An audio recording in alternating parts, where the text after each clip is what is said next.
কিয়ামতের দিন বিচার কায়েম হবে।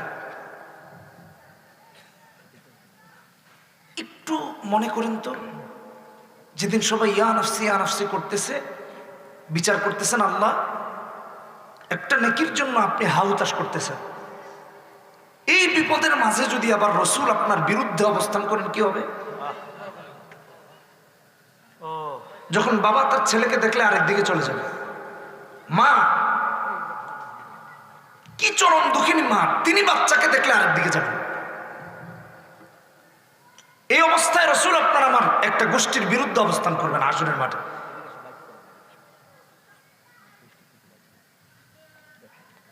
আর বলবেন, ইয়া রাব্বি ইন্না কওমি ইত্তাখাযু হাযাল কুরআনা মাহজুরা, এরা কোরআনকে পরিত্যাগ করছে।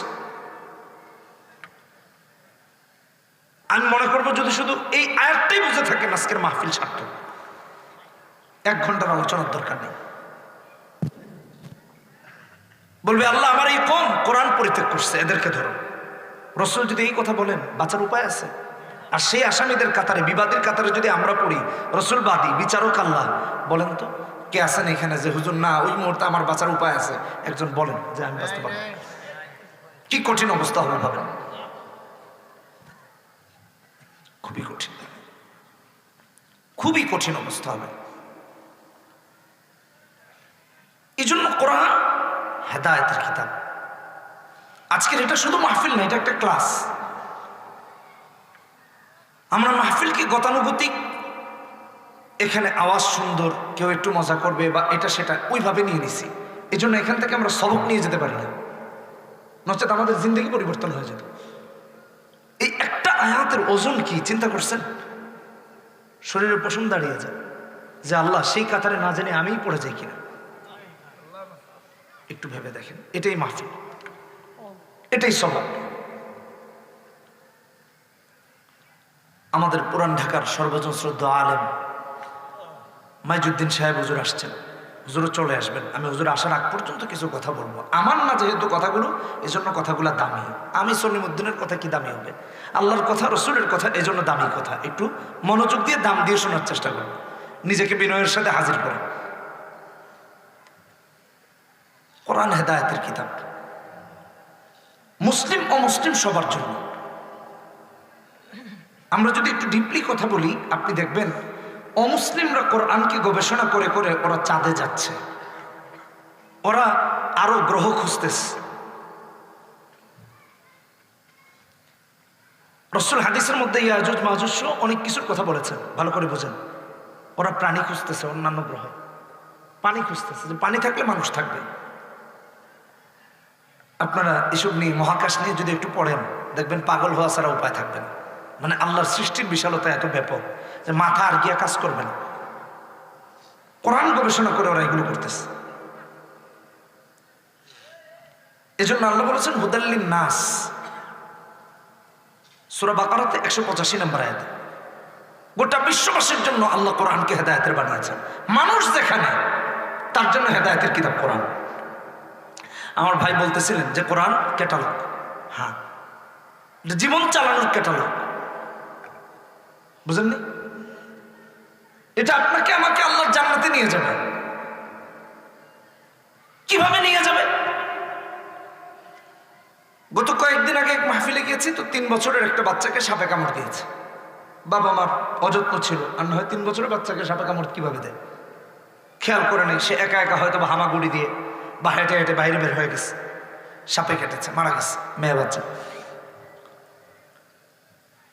এই যে আমরা রাস্তা দিয়ে আসলাম, অন্ধকার পথ, কিছু জায়গা তো ওখানে খুব আন্ধার, লাইট দিয়ে রাখছে। ডাকাতরা দেখবেন অন্ধকার রাস্তা বেছে নেয় ডাকাতি করার জন্য, না আলোকিত রাস্তা নেই। আচ্ছা, যখন ডাকাতি করে তখন যারা পথিক তারা বিপদে পড়ে না? সাপ আলো দেখলে তো পালায়। সেও রাস্তা দিয়ে যদি পার হয়, আর একটা পথিক অন্ধকারে হাঁটে, সাপের লেজের যদি পাড়া দেয়, তাহলে তো উল্টে কামড় দিবে। অন্ধকার রাস্তায় গর্ত থাকলে পড়ে যাওয়ার সম্ভাবনা থাকে না, গোবর থাকলে হোঁচট খাওয়ার সম্ভাবনা থাকে না। ঠিক কোরআনে কারীম হলো এমন কিতাব যা আপনার আমার ইহলৌকিক এবং পরলৌকিক বাতি, আলো, আপনাকে আমাকে পথ দেখিয়ে দেখিয়ে আল্লাহর জান্নাতে নিয়ে পৌঁছাবে। এই জন্য আমার বন্ধুগণ, পথে ওয়ালা রাব্বিহিম ইয়াতাওয়াক্কালুন, যে কোরআন তেলাওয়াত করবে, শুনবে, আমল করবে, তার ঈমান বাড়বে।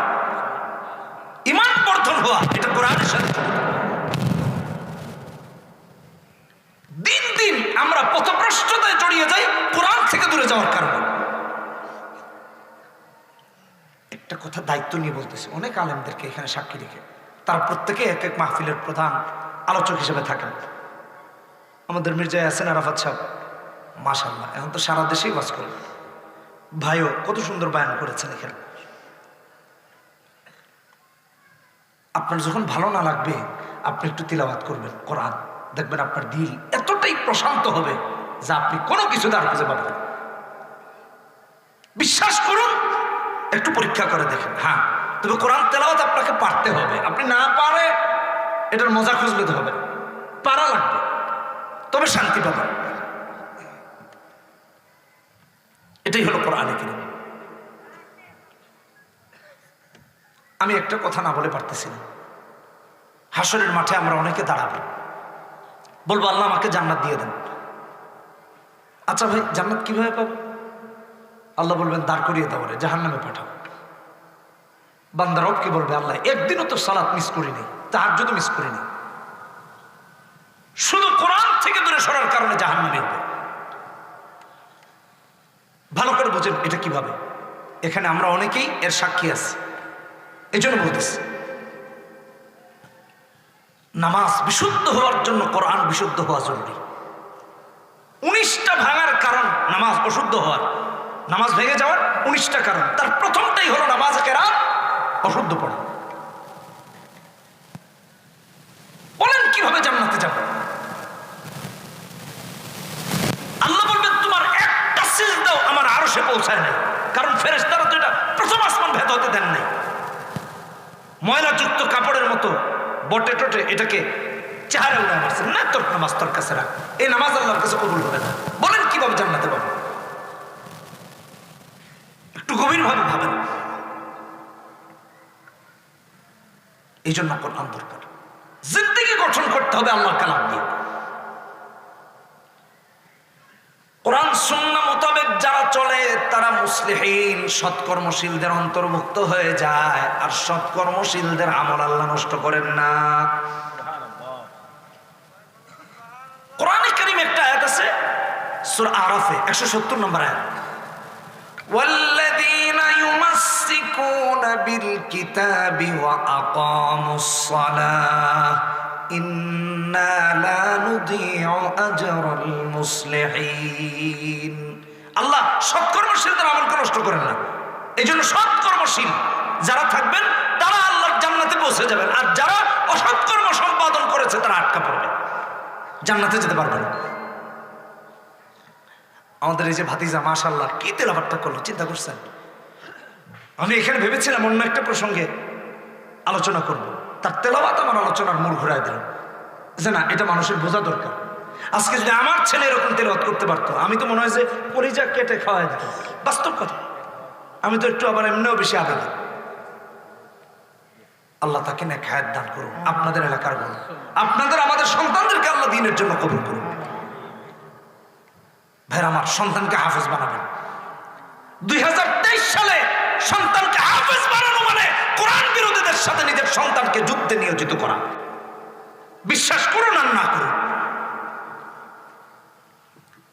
যখন সারা পৃথিবী ইসলাম আর মুসলিমদের যুদ্ধ চলছে ফিলিস্তিন আর ইসরায়েলের যুদ্ধ, পুরো পৃথিবী দুই ভাগে বিভক্ত হয়ে গেছে, কেউ ইসলামের পক্ষে কেউ ইসলামের বিরুদ্ধে। আপনারা খোঁজ নিয়ে দেখেন, জোট হয়ে গেছে।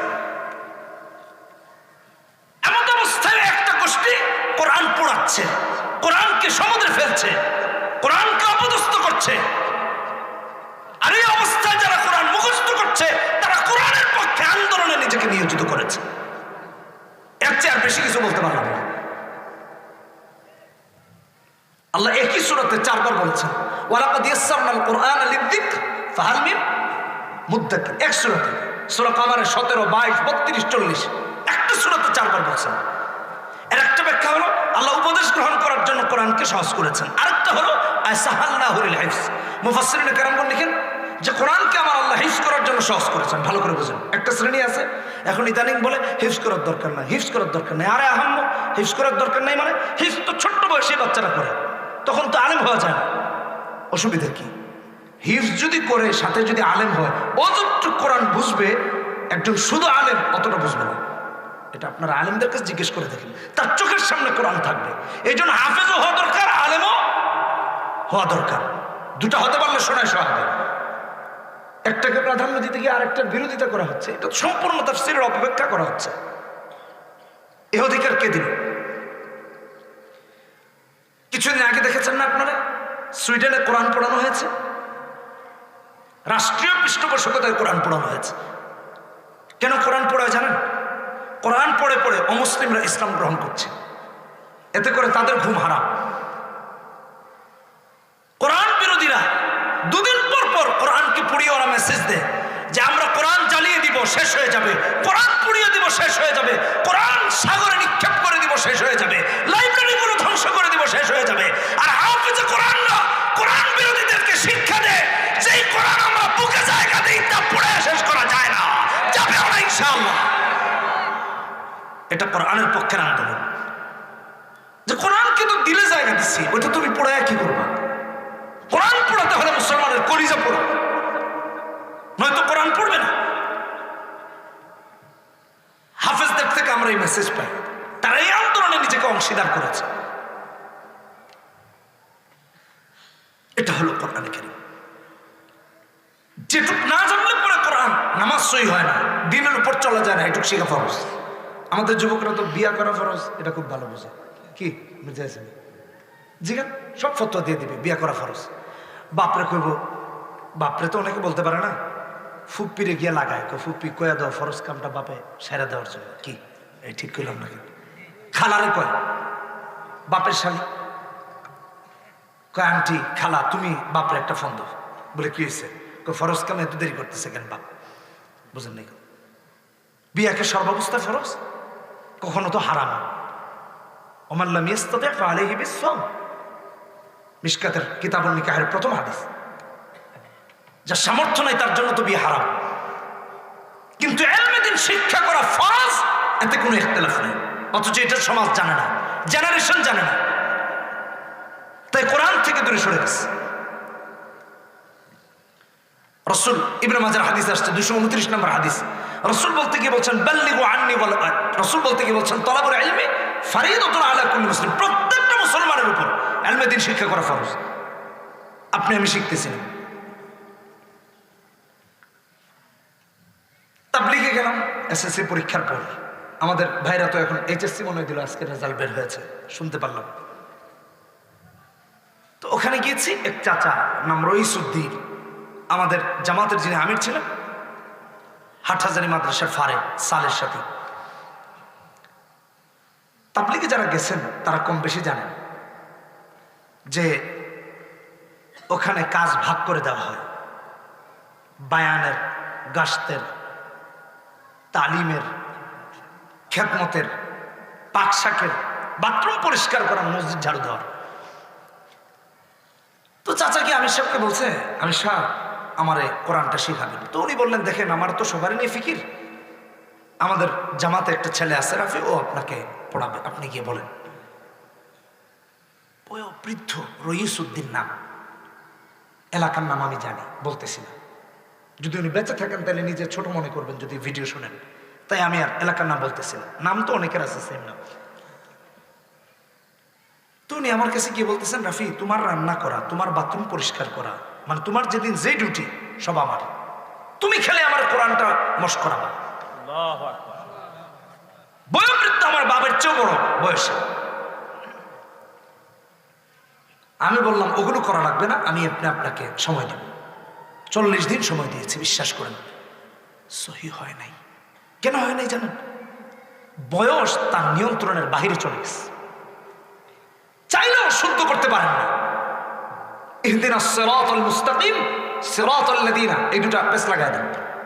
আসসালামু আলাইকা আইয়ুহান নাবিয়্যু আর আসসালামু আলাইনা ওয়া আলা ইবাদিল্লাহিস সালিহিন, তাশাহুদ পেশ লাগায় দেন। আল্লাহুম্মা সাল্লি আলা মুহাম্মদ আল্লাহুম্মা বারিক আলা মুহাম্মদ পেশ লেগে যায়। তো তো যখন 40 দিন শেষ, আমাকে জড়িয়ে ধরে কাঁদতেছে, বলতেছে আমার তো টাকার অভাব নাই, কোনোদিন চিন্তাও করিনি যে আমাকে দিন এভাবে শেখা দরকার,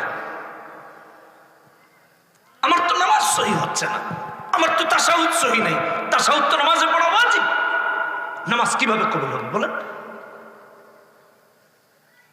কাঁদতেছেন জড়ায় ধরে আর বলতেছেন আমি তো বুঝেছি প্রতিদিন সকাল হলে লাঙ্গল নিয়ে বের হওয়া যাওয়া লাগে, বাসন নিয়ে গরু নিয়ে বের হয়ে যাওয়া লাগে, আমার অনেক ক্ষেত খামার, কিন্তু কবরের জায়গা তো এত বড় জায়গা না, খুব ছোট্ট, এর চেয়ে হাজার হাজার কোটি গুণ বেশি জায়গা আমার আছে। তো বলতেছিলেন যে আমি এখান থেকে যাব ঠিকই, কিন্তু আমি আর এই রাস্তা ছাড়তেছি না, আমার বুঝ হয়ে গেছে আমার এটা ছাড়া আর কোনো উপায় নেই, আমার নামাজ আমার রবের কাছে কবুল হচ্ছে না। আর বলতেছিলেন যে হুজুরদের কাছে শুনেছি, তোমাদের কাছে শুনেছি যে আল্লাহর রাস্তায় থাকে এলমে দিন শেখার জন্য, আমি তো এখানে দিন শেখার জন্য আসছি, অতএব যতদিন না ফিরবো ততদিন তো আল্লাহর রাস্তায় থাকবো, আর এই অবস্থায় জীবনের শেষ সময় চলে আসছে, এই অবস্থায় যদি মারা যায় শাহাদাতের মৃত্যুটা আমার হবে। চিন্তা করছেন চাচা কত চালাক। রাসূল হাদিসের মধ্যে বলেছেন, তিরমিজির হাদিস 2859 নম্বর হাদিসে রাসূল বলেন, মান খারাজা ফি তালাবিল ইলমি ফাহুয়া ফি সাবিলিল্লাহ হাত্তা ইয়ারজিআ, যে ব্যক্তি ইলমে দ্বীন শেখার জন্য বের হলো, যতক্ষণ না ফিরে আসে ততক্ষণ পর্যন্ত আল্লাহর রাস্তায় থেকে যায়। আর এমন অবস্থায় যে মারা যায় সে আল্লাহর রাস্তায় মারা যায়, আল্লাহর রাস্তায় যে মারা যায় তার মরণটা সাধারণ মরণ না, বরং তার মরণটা শহীদি মরণ হয়ে যায়। চিন্তা করছেন?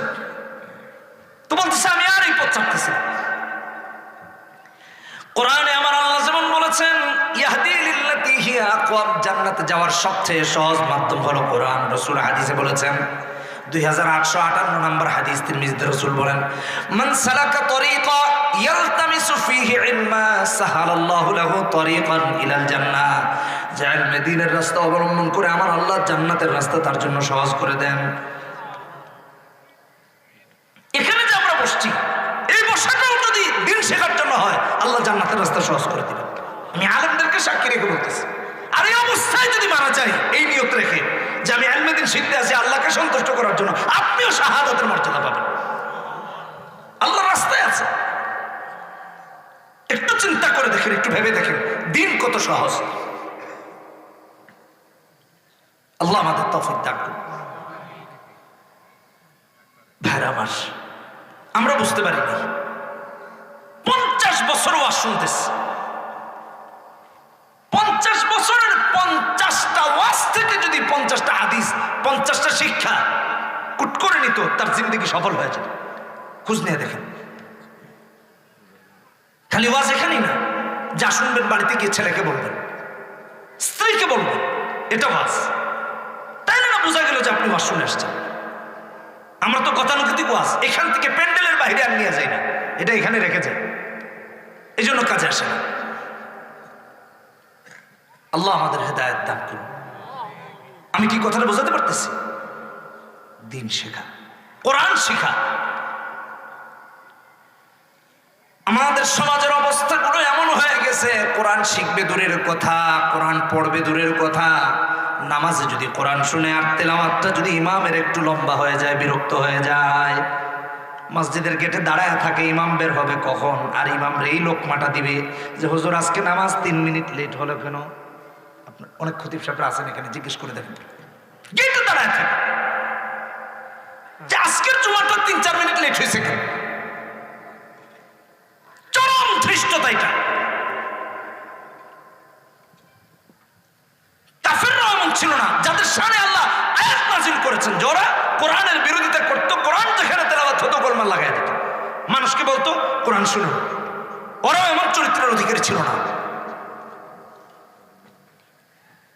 কাফেরদের চরিত্রের কথা বলতে গিয়ে আমার আল্লাহ সূরা ফুসসিলাত অথবা হামিমাস সাজদায় 26 নম্বর আয়াতে বলেন, ওয়াকালাল্লাযীনা কাফারু লা তাসমাউ লিহাযাল কুরআন ওয়ালগাউ ফীহি লাআল্লাকুম তাগলিবুন। বলতে এই খবরদার কোরআন শুনো না। লিডাররা আবু জাহেল, আবু লাহাব, উতবা, শাইবা, ওরা বলতো কিন্তু আমার ভাইয়েরা, ওদের আড়ালের চরিত্রটা ছিল এমন, রাত যখন গভীর হয়ে যেত কোরআন শোনার জন্য পাগল হয়ে যেত, উন্মাদ হয়ে মুখর হয়ে মুহাম্মদুর রাসূলুল্লাহর বাড়িতে এসে কোরআন শুনে শুনে সারা রাত পার করে দিত, টেরও পেত না রাত কোন দিকে পার হয়ে যেত। কোরআনের সৌন্দর্য তাদেরকে এতটাই মুগ্ধ করত, এতটাই পাগল বানিয়ে দিত, রাত শেষ হয়ে যেত, কোরআন তেলাওয়াত তাদের শোনা শেষ হতো না। আমাদের শায়েখ মুফতি ফজলুল হক আমিন রাহিমাহুল্লাহ একটা কিতাব লিখেছেন তিলাওয়াতে কোরআন। আমি এই দৃষ্টান্তটা দিতে গিয়া মনে পড়লো হযরতের কিতাবের কথাটা। উনি এই কিতাবে ওই দৃষ্টান্ত এনেছেন এবং একই দৃষ্টান্তটা সিরাতে ইবনে হিশামে প্রথম খণ্ডে 315 নম্বর পৃষ্ঠায় আসছে। কি বোঝাতে চাচ্ছে দৃষ্টান্ত? যে আমরা নিফাকের কারণে, মুনাফিকের কারণে প্রকাশ্যেও কোরআন ভাল লাগে না, অপ্রকাশ্যেও ভাল লাগে না। আর কাফেররা প্রকাশ্যে বাধা দিত কিন্তু অপ্রকাশ্যে গিয়ে কোরআন শুনতো সারা। ওদের আড়ালের চিত্র কোরআনের প্রেমের, আর প্রকাশ্য চিত্র কোরআন বিরোধিতার। আমাদের প্রকাশ্য আর আড়াল দুটোই কোরআন বিরোধিতা। কারণ মুনাফিক তো এখনো যারা কাফের তাদের দুটো চরিত্র, প্রকাশ্যে ইসলামের বিরোধিতা করে, অপ্রকাশ্যে কোরআন নিয়ে ওরা গবেষণা করতে করতে পাগল হয়ে যাচ্ছে।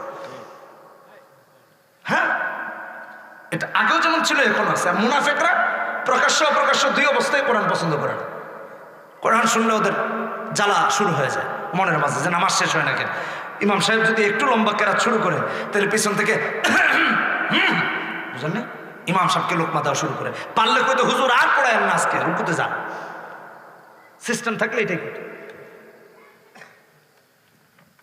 আবু জাহেল, আবু লাহাব, উতবা, শাইবা, ওরা কোরআন শোনার জন্য পাগল ছিল। সিরাতে ইবনে হিশামে 315 নম্বর পৃষ্ঠার প্রথম খণ্ডে এসেছে আবু জাহেল ইবনে হিশাম, আবু সুফিয়ান ইবনে হারব, আখনাস ইবনে শারিক, 3 নেতা রাতের বেলা গিয়ে মুহাম্মদ সাল্লাল্লাহু আলাইহি ওয়াসাল্লামের বাড়িতে প্রতিদিন কোরআন শুনতে চলে যেত। আর সারাদিন লা তাসমাউ লিহাদাল কোরআন বলতো। বুঝলেন না, যেখানেই কোরআনের আয়োজন ওখানে গোলমাল লাগাই দিচ্ছে। আর রাতের বেলা আড়ালে আধারে গিয়া মুহাম্মদুর রাসূলুল্লাহর কোরআন শোনার জন্য মুখর হয়ে থাকতো পাগলের মতো। এজন্য কি মধুর, কি এক রাতে গেছে, ভাবলো একটু শুনে বাড়ি চলে যাবো, আর একটু শুনে বাড়ি চলে যাবো, আর একটু শুনে বাড়ি চলে যাবো, আর বাড়ি যাওয়ার কথা ভুলে গেছে। বুঝলেন না, আমাদের মতো খালি ঘুরি দেখে না নামাজে খেড়া খেড়া, বুঝলেন না, যে 1 সেকেন্ড 3 সেকেন্ড 20 সেকেন্ড বেশি হয়ে যেতেছে, এটা না, শুনতেছে তো শুনতেছে, সকাল হয়ে গেছে। সকাল হয়ে যাওয়ার কারণে আবু জাহেলের সাথে আবু সুফিয়ানের দেখা, আবু সুফিয়ান আবু জাহেলের সাথে আখনাসের দেখা। একজন আরেকজনকে বলে, কি ব্যাপার, তুমি নেতা মানুষ এখানে কি করো? কই তুমি কি, বুঝলেন, ডাব গাছে উঠছে, ডাব পারতে, এখন উঠে মাথায় দেখে আরেকটা উঠে, হ্যাঁ তুমি কে? হয় বেটা তুই নিচে, তুই কেটা? একজন আরেকজনকে, চোরের মন পুলিশ পুলিশ। একজন উঠতে গিয়ে দেখে ওর বস আগে থেকে ওখানে অবস্থান করতেছে। আবু জাহেলকে বলতেছে, নেতা তুমি এখানে? আরে আবু সুফিয়ান তুমি কেন এটা বলো? এসেছিলাম মুহাম্মদুর রাসূলুল্লাহর কোরআন শুনতে। আরে আমিও তো, কি সুবহানাল্লাহ। আখলাস দেখে বলছে, তোমরা কি করতেছো? আরে এসছি কোরআন শুনতে। আরে কইও না, আমিও তো এই কাজে এসছি। একজন আর একজনকে বলে, দেখো দিনের বেলা আমরা বিরোধিতা করি মুহাম্মাদের, মানুষকে বলি কোরআন শোনো না, ওখানে যেও না, মুহাম্মাদের কথা শোনো না। আর রাত হলে তুমিও নেতা, সেও নেতা, আমিও নেতা, সবাই কোরআন শোনার জন্য মুহাম্মাদের কাছে চলে আসি। জনগণ যদি এটা জানে, একজনও আমাদেরকে আর ভক্তি শ্রদ্ধা করবে না, ওটা মায়ের হতে পারে, ঠিক না বেরি? সারাদিন আমাদেরকে কো উল্টা কথা, আর রাতের বেলা মিয়া নিজেই পাগলের মতো শুনতে থাকবে। ঠিক আছে লিডার, কালকে থেকে আর আসা যাবে না। কথা তো কালকে আর আসবে। বাড়ি গেছে। পরের দিন যখন রাত হয়েছে, ঘুমানোর সময় বিছানায় গেছে, শান্তি আর দিলে না। কি এক শান্তি! কোরআনকে মিস করছে, মুহাম্মদুর রাসূলুল্লাহর তেলাওয়াতকে মিস করতেছে। ডান কাত হয়ে ঘুম আসে না, বাম কাত হয়ে ঘুম আসে না, উঠে হাঁটে ঘুম আসে না। একজন চিন্তা করলো, গতকাল তো ওয়াদা করেছি ওই দুজন আসবে না, আরেকজন চিন্তা করলো এই দুজন আসবে না, আরেকজন চিন্তা করলো এই দুজন আসবে না, আমি একা শুনবো। প্রত্যেকে একা একা শোনার স্বপ্ন দেখে দেখে তিনজন এসে আবার কোরআন শুনতে লেগেছে। একটু শুনে বাড়ি চলে যাব বলে বলে সারা রাত কোন দিকে পার হয়ে গেছে টেরও পায় নাই। সকাল যখন হয়েছে ফিরে যাবে, একজনের সাথে আবার আরেকজনের দেখা হয়ে গেছে। কই কিও আজকেও তুমি এখানে? কই আরে ভাই আমার হিসাব বাদ তো, তুমিও তো এখানে। কে কারো দোষারোপ করবে? আবু জাহেল বলতে লাগলো আবু সুফিয়ানকে, আবু সুফিয়ান ভেবেছিলাম তুমি আর আখনাস আসবা না তাই আমি এসেছি। আবু সুফিয়ান বলেন আরে আমি ভেবেছি তুমি জাহেল, আবু জাহেল আর আখনাস আসবে না তাই আমি এসেছি। আখনাস বলে আবু জাহেল আবু সুফিয়ান আসবে না ভেবে আমি এসেছি। আল্লাহ কয় তোদের সব কিরে এই চিন্তা করে আমি আবার হাজির করছি। বলে দেখো আমাদের যদি এই হালত হয় তাহলে বিশ্বাস করো আর কেউ লাভ মানা উজ্জা হবলকে মানবে না, সব শেষ, আমাদের ধর্মকর্ম সব তোলানিতে চলে যাবে। হাতে হাত রেখেও আদা করো কালকে থেকে আসবে না। ঠিক আছে হাতে হাত রেখেও আদা করছে, কালকে থেকে আর আসবে না। চিন্তা করছেন আল্লাহ কয় যে কোরআনের মহব্বত তোদের দিলে আমি ঢুকাইছি ওটা বের করবে। হাতে হাত রেখেও আদা করে বাড়ি ফিরেছে। পরের রাতে একই অবস্থা, অশান্তি শুরু। বুঝলেন এই কথা? অশান্ত হতে হতে অশান্ত হৃদয়কে শান্ত করার জন্য ভেবেছে গতকাল তো ওয়াদা হয়েছে কড়া হাতে হাত রেখে আজকে কেউ আসবে না, তিনজন এসে আজকেও হাজির। একটু পরে বাড়ি চলে যাবে, একটু পরে বাড়ি চলে যাবে, একটু পরে বাড়ি চলে যাবে করতে করতে সকাল হয়ে গেছে। আবার তিনজনের সাথে দেখা হয়ে গেছে। কোনো কিছুই তো আমাদেরকে কোরআন থেকে বিরূপ, কোনো কিছুই আমাদের মাঝে সৃষ্টি করতে পারে না। কোরআন বিরোধিতার কিছুই আমাদের মাঝে কোনো আলামত নাই, বরং প্রতিদিন তুমিও আসো আমিও আসি সেও আসে, ব্যাপার কি? এরপরে বলে ইন হুয়া ইল্লা ওয়াহয়ুন ইউহা, মানে আল্লাহ সেই চিরন্তন সত্যবাণী স্বীকারোক্তি দিয়েছে। আরে আমরা বলতাম যে কবিতা, ওই যে ভাই বলছিলেন ওয়াশ-শামসি ওয়া দুহাহা ওয়াল কমারি ইযা তালা, হুজুর ওয়াজ করছেন আপনারা শুনছেন তো, দেখে কয় আরে এটা তো কবিতা ছাড়া কিছু না, মুহাম্মদ কবি আর এগুলো কবিতা মালা। আল্লাহ কয় ইন হুয়া ইল্লা ওয়াহয়ুন ইউহা, সূরা নাজমে বলছেন 3, 4, 5 নম্বর আয়াতে। আবার সূরা হাক্কাতে 43 নম্বর আয়াতে বলেছেন তানজিলুম মির রাব্বিল আলামিন। এটা কোরআনে কারীম।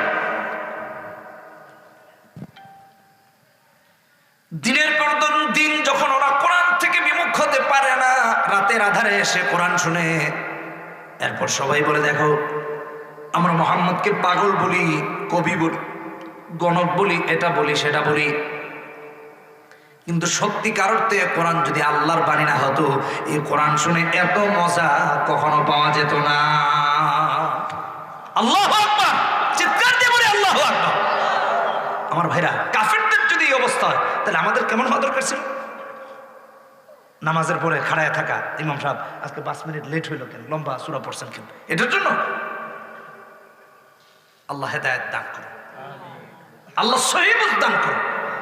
এটা মুমিনের কাজ না। আর এখন তো আমাদের সমাজে আরেকটা, এখানে তো আমরা তাই বলি একটু সাহস করে, সব এলাকার আলেমরা আছেন মাশাআল্লাহ, এলাকার সন্তানরা আলেম হলে ভালো হয়। এবং আমি তো আমার মসজিদেও বলি এই এলাকার সব থেকে প্রভাবশালী সন্তান এই এলাকার মসজিদের খতিব হওয়া দরকার, তাইলে হক কথাগুলো অনায়াসে বলা যাবে এবং এগুলো রিয়েক্ট হবে পরিপূর্ণভাবে। আর এখন কোত্থেকে আমরা গিয়া খতিব হয়েছি, একটু হক কথা বলে পরের দিন চাকরি চলে, কি বল ঠিক কেনা বেশি? হ্যাঁ চলে যান, শেষ। এই অবস্থা চলতেছে বর্তমানে। ইমাম যখন সুদের বিরুদ্ধে কথা বলেন, খতিব যখন সুদের বিরুদ্ধে কথা বলেন, ঘুষের বিরুদ্ধে কথা বলেন, দুর্নীতির বিরুদ্ধে কথা বলেন, ইমামের চাকরি চলে যায়। কিন্তু এলাকার সবচেয়ে প্রভাবশালী ব্যক্তির সন্তানটা যদি খতিব হতো কখনো এরকম হতো না, ঠিক কিনা বেঠিক? এটাই হলো কোরআনে কারীম। আমার আল্লাহ এই কোরআন আপনাদের আমাদের সবাইকে পড়ার তৌফিক দান করুন এবং কোরআন অনুযায়ী জীবন গঠন করার তৌফিক দান। না না কেন, না না হুজুর মুরব্বী মানুষ। সবাই ভালো থাকেন ইনশাআল্লাহ। আল্লাহ যদি আবার কোনোদিন তৌফিক দেন। চালান না 5 মিনিট চালান আপনাকে হুজুর আস্তে আস্তে একটু আচ্ছা হুজুর তো বয়স হয়েছে, একটু রেস্ট নিতে হবে হয়তো বা, এই দৃষ্টিকোণ থেকে হুজুর যদি অনুমতি দেন, হুজুর 5 মিনিট কি চলবে? তাহলে এটা হলো সেই কোরআন যেটা আপনাকে আমাকে পড়া দরকার। আমাদের মাঝে এই আগ্রহ নাই, একেবারে নাই। আমাদের মাঝে উপস্থিত হয়েছেন আলহামদুলিল্লাহ হাজারো হাফেজ আলেমদের উস্তাদ হাজরত আল্লামা শাহ মাইজুদ্দিন আহমদ হাফিজুল্লাহ, আল্লাহ হযরত কারণে খায়ের দান করুন, আমিন। তো যে কথা বলতেছিলাম, আমাদের মাঝে কোরআন শেখার আগ্রহ নাই, কিন্তু সাহাবীদের মাঝে কেমন আগ্রহ ছিল আমি একটা উদাহরণ দিই। সুনানে দারমির হাদিস 590 নম্বর হাদিস, রাসূলুল্লাহর একজন সাহাবী আব্দুল্লাহ ইবনে আব্বাস রাদিয়াল্লাহু তাআলা আনহু, ভালো করে শুনেন।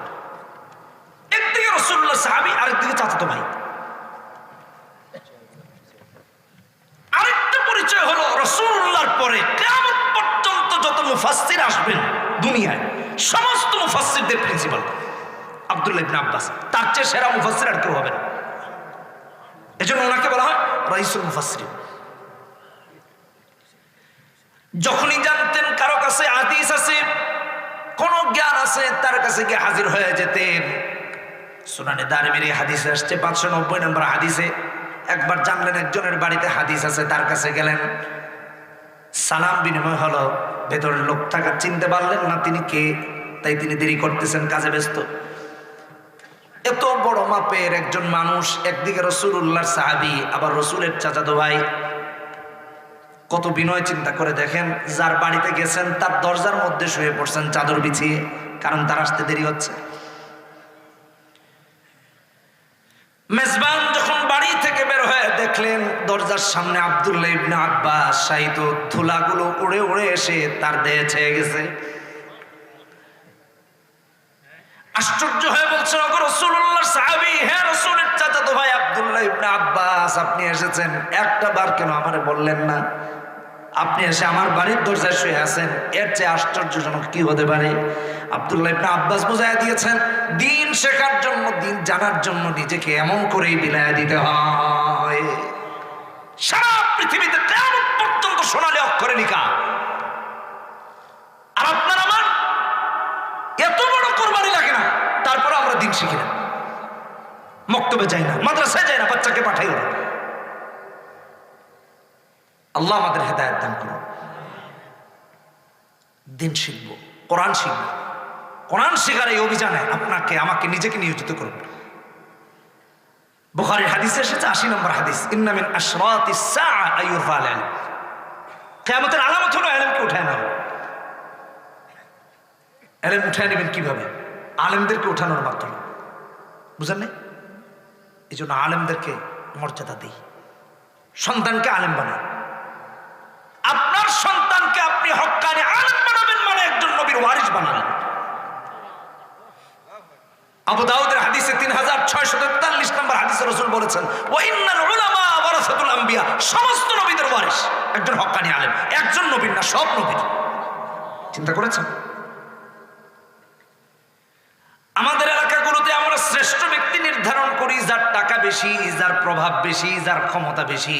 আর রাসূল বলেছেন, বুখারীর হাদিস 5027 নম্বর হাদিস, রাসূল বলেন, খায়রুকুম মান তাআল্লামাল কুরআন ওয়া আল্লামা, যে কোরআন শিখে এবং শিখায়, আমাদের সবার মাঝে তার চেয়ে শ্রেষ্ঠ আর কেউ নাই। বুঝতে পারছেন বিষয়টা? এর চেয়ে শ্রেষ্ঠ আর কেউ হতে পারে না। আমার সন্তানকে যদি আমি শ্রেষ্ঠ জায়গায় দেখতে চাই, শ্রেষ্ঠ জায়গায় উন্নীত করতে চাই, দুনিয়া আখিরাতে মর্যাদাবানদের আসনে দেখতে চাই, তাহলে আলেম বানাবো। এর চেয়ে আর বড় কিছুই হতে পারে না। আলেমের সার্টিফিকেট আল্লাহ কোরআনে দিয়েছেন সূরা ফাতির, ইন্নামা ইয়াখশাল্লাহ মিন ইবাদিহিল উলামা, 28 নম্বর আয়াতে। সূরা মুজাদালা 11 নম্বর আয়াতে বলতে কি বলেছেন, ইয়ারফাইল্লাহুল্লাযীনা আমানু মিনকুম ওয়াল্লাযীনা উতুল ইলমা দারাজাত। আল্লাহু আকবার। এবং গায়রে আলেম আর আলেমের মাঝে আল্লাহ আলেমের শ্রেষ্ঠত্ব কোরআনে সুস্পষ্টভাবে বর্ণনা করেছেন। কোরআন খুললে আপনারা পাবেন।